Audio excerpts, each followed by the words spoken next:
এমনি সময় বেন্নে হালে ঘুমিতে উঠে দেখি যে বৃষ্টিতে ভিজা মোর চুলার পর একালে টইটুম্বুর অবস্থা। তাই মোর হেটার্সরা তো এখন অনেক বেশি পরিমাণে খুশি, কারণ আজকে মোর না খাইয়ে থা লাগবে। আরে ভাই এত নাচছেন না, না খাই থার কোনো কিছু নেই, দুঃখের পরে তো শুকায় নাকি। তাই মোর এই যে দেন ইলেকট্রিক এক ফ্রাই প্যান আছে বুঝছেন, এই ফ্রাই প্যান গা কিন্তু আমি বাইরে হালাইছি। আর যেহেতু একটু ঘুমিতে ধরতে দেরি হয়েছে বৃষ্টির ফানে, তাই চিন্তা হলাম ভাতটা পরেই রান্না করি, আগে একটু রুটি বানাই এলাম।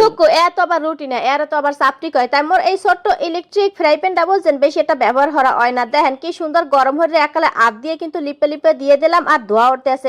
কিন্তু এক কথায় ওইতে আছে বুঝছেন, মানে আর কি ওই যে মোর চাপটি পিঠা বানাইনি ওইতে লাগছে। একদিকে মোর চাপটি পিঠা ওইতে থাক, আর একদিকে আমি কিন্তু সবজিটা রান্না হরে হালাই রাইস কুকারে। আজকে সবজি রান্না হরমু, যেহেতু চুলার পার ভিজা কি আর হরমু, এরপর না কিন্তু ঘরের মধ্যে রাইস কুকারটা একালে ফিটিং করে হালাই। একখান রাইস কুকার আমি বছরে প্রায় একদিন দুই দিনই কি ব্যবহার হরি বুঝছেন। তাই মশলাগুলো একটু দিতে যাই, হ্যাঁ আবার পড়ে গেছে ডাকনার উপর। এত কষ্ট সহ্য হয় কন, কাম একটু হরতে গেলে এত কষ্ট লাগে, হেয়ের পর আবার যদি উল্টো পাল্টা কিছু হয় হেলে তো আবার দ্বিগুণ কষ্ট। মোর চাপটি পিঠা কিন্তু ওইয়ে গেছে, প্লাস্টিকের এই চামচটা দিয়ে খোসাইয়া কিন্তু চাপটি পিঠা উড়াইয়া লগ একটা কামড় দিলাম, না বেশ ভালোই মজাই হইছে। আর এদিকে কিন্তু আপ দিয়ে কতক্ষণ দিমু চিন্তা করলাম, আপ মাইকে নষ্ট হয়েছে, এরপরে কিন্তু চামচ দিয়ে আবার লিপে লিপে দিতে আসলাম। লাগছে বুঝছেন এক সেট প্যাটের মধ্যে খিদে লাগছে, এরপরে সবজি হইতে যেহেতু দেরি হইতে আছে, তাই এরপরে একটু চাপটি পিঠা আবার চাপাইয়ে এমনি খাইয়ে লইলাম। আর এদিকে দেখেন মোর চাপটি পিঠা কিন্তু একালে ওইয়ে যাইতে আছে। আর এদিকে দেখেন রাইস কুকারের মধ্যে মই যে সবজি দিয়েছিলাম হেয়ে ডাকনা উড়াইয়ে দেখি যে না পানি তো ভালোই গরম হয়ে গেছে। আবার একটু লাইডে সেটে গন্ডাইয়ে দিলাম, এপিটোপিট লাইডে সেটে গন্ডাইয়ে না দিলে তো আবার এক কুলে হেদ হয়ে যাবে না, আবার আরেক কুলে কাঁচা থাকবে না বুঝছেন। তাই হ্যাঁ কেমন হয় যায় বইয়ে বইয়ে কিন্তু রান্না ভরতে আসি, আর একদিকে কিন্তু খাইতেও আসি, বেশ ভালোই হইতে আছে। এই যে দেখেন এককালে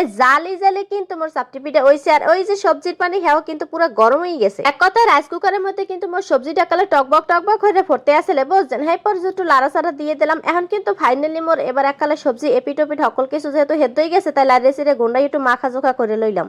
কিন্তু ফাইনাল আকালে নামাইয়া বুঝছেন বাগার দেওয়ার পালা। সবজি যেহেতু আমি লাস্টে বাগার দিয়ে খাইতে বেশি পছন্দ করি, আর ওই যে পেঁয়াজ কুচি রোহন কুচি সকল কিছু একটু ভালো হয়ে টাইলে লই, এরপর কিন্তু সবজিটা লাস্টে ফাইনালি মানে এককালে ফাইনালি কিন্তু এইটার আমি একালে গন্ডাই টন্ডাই মাখাই জোখাই লইয়ে লইলাম। উন্নইতে যত মশলা আছে সকল মশলাও যদি দিয়ে দিই, আর নুনটা যদি একটু কম হয় হেলে তো জানেন খাইতে মজা লাগবে না। তাই হেরফানে মুই আবার একটু নুনটা চাইখে দেখতে আসলাম যে নুন হইছে কিনা। পরে দিয়ে যে না সকল কিছু একালে ঠিকঠাক মতো পরিমাণ মতো হইছে, আর খাইতে কিন্তু অনেক মজাই লাগতে আসলে। হেরফানে কিন্তু মুই আবার দ্বিতীয়বারের মতো একটু দেখলাম। এবার কিন্তু মই একটু ছোট আর পাতলা হয়ে দিয়েছিলাম, হেরফানে কিন্তু হবির হবির ওইয়ে গেছে। এরপর চামচ দিয়ে খোসাইয়ে গরম গরম ধরতে যাই, আতেটা সেকা খাই হ্যাঁ লাইলাম কন দিয়ে কি জ্বালা যায়। রানতে পারতে গেল যে এরকম দুই একটা সেকা খামো, হ্যাঁ তো মানিয়েই নিছি। চামচ দিয়ে লিপে লিপে কিন্তু আরেকখান দিয়ে দিলাম। আর এখন কিন্তু ফাইনালি মুই একালে সবজিটা নামাই হালাম, মানে এক কথায় মোর সবজি যেহেতু ওইয়ে গেছে, এরফানে একটু গরম গরম একালে প্লেটে বাইরে লইলাম খাওয়ার ফানে।